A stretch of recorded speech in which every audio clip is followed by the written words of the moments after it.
So let us try this KTM 390 on straight roads and see how it goes. Setting to neutral, setting the ignition on, adjusting the rear views.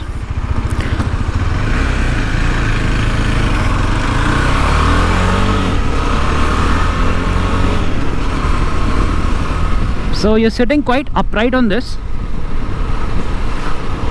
you know, unlike Duke. Of course RC is a proper sports bike, but this one, unlike Duke 390, you're quite upright, and the handlebars are quite wide.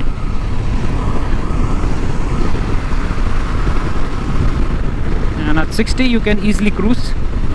So let me see how the quick shifter works. Seamless. 5th, 4th, seamless. Don't even come to know. Let me shift it to 5th, 6th. That's the beauty. So you just have to maintain that RPM. I was shifting above 4000, so it's pretty good. Gear shifts are smooth even if you use the clutch. While leaning you might feel that it's very, you know, when you're leaning you might feel the center of gravity is very high, but actually it's very easy to maneuver this bike even in the turns. So I'm at 70 and there's no issue. And the owner, basically Arpit, who owns this bike, he was leaning at 90, you know. Immense power. I'm at 5th right now. I open the throttle and I go. Though after riding H2, and if I compare, of course I'll feel a little less power, but this is smooth if I'm sitting on this. Now I can have all, you know, information on the display. Trip meter is there, 1 and 2. Of course the fuel gauge. I can connect my Bluetooth, which I have not connected right now. I have the ABS on road, and MTC, that is the traction control, that's on. You're sitting quite upright. I feel the seats a little bit on a firmer side for my choice. So maybe you can try it yourself and let me know. But for me, when I use my Royal Enfield or H2, I mean, those seats are quite comfortable. H2 is the most comfortable seat, I must say. H2 SX has the most comfortable seat. So this one feels firmer to me.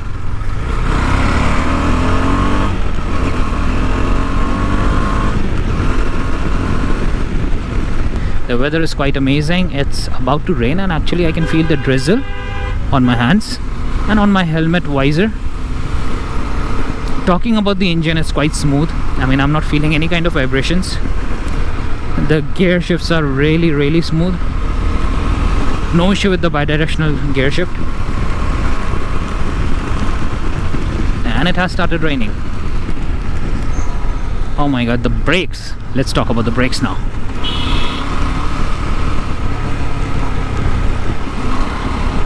The front brake is really amazing. I mean, you just press the lever a little bit with 2 fingers and it's just stops. It's creating some kind of a noise because it hasn't had its first service, so maybe I'll get just rectified in that. You can hear that noise. I can't ride it really hard because Arpit owns this bike, and for the first 1000 kilometers I cannot cross 6000 RPM mark.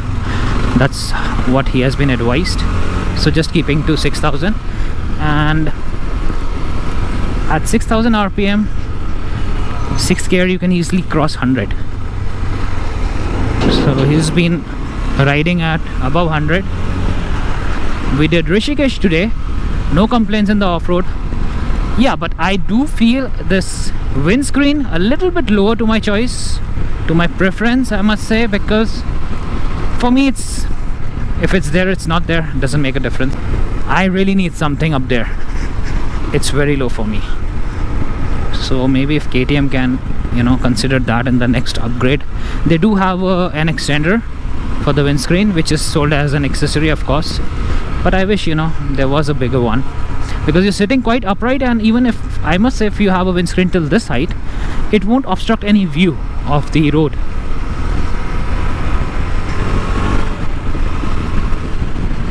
quick shifter, seamless. Actually, at times, I'm feeling the front brakes makes me scared because it's so strong. You just press it and it's like boom. Talking about the rear brakes, working fine, efficiently. Good enough. So the red line is at 10,000 RPM. The minute, details like the time also, 1648, its battery is 14.1 volt, trip time, gear, RPM, fuel, you get it at your fingertip. You don't need to change any of the screen options, and that's the best thing. Even it has the built-in GPS, so you just pair up with your phone and it won't give you a map up there, but it will show you the direction, the arrows, at what kilometers you need to turn left or right. And also you have a proper GPS mount here, so you can go for that. So I can at the touch of a finger while riding, I can just toggle this also. So it's showing my economy, my trip time, and I can just go back again.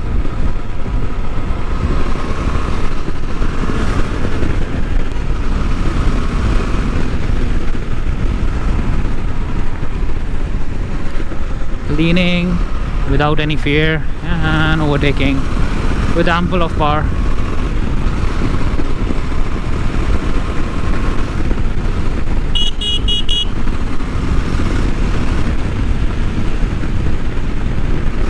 Without clutch, again shifting, 93 at 6th gear,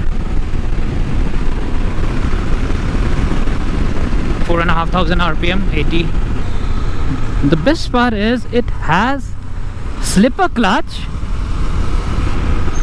and a ride-by-wire throttle. Can you imagine that? When KTM is giving everything you can think of, everything, traction control, cornering ABS, the lean sensitive, and of course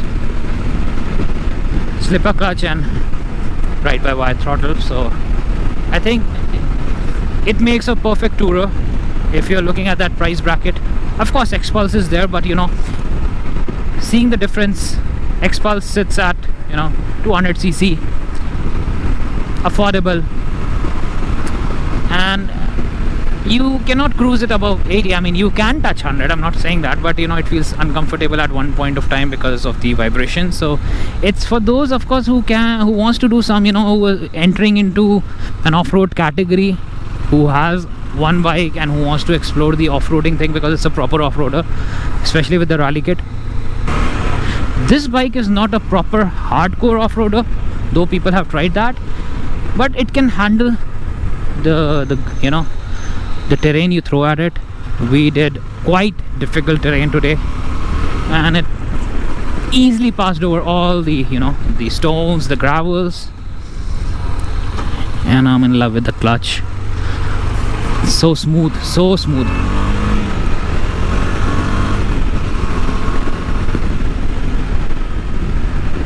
So if I'm standing on this bike, it's quite easy. So if you see, my knees are not grabbing the tank properly. So that is one thing I would want more on this bike. So yeah, overall on the highways, and I think in the traffic, it's easy to maneuver.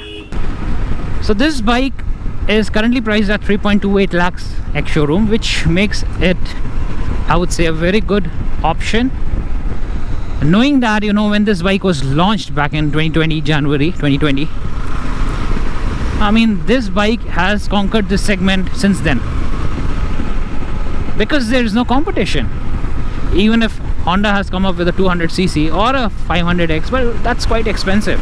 At this price tag, you're getting all the functions you want,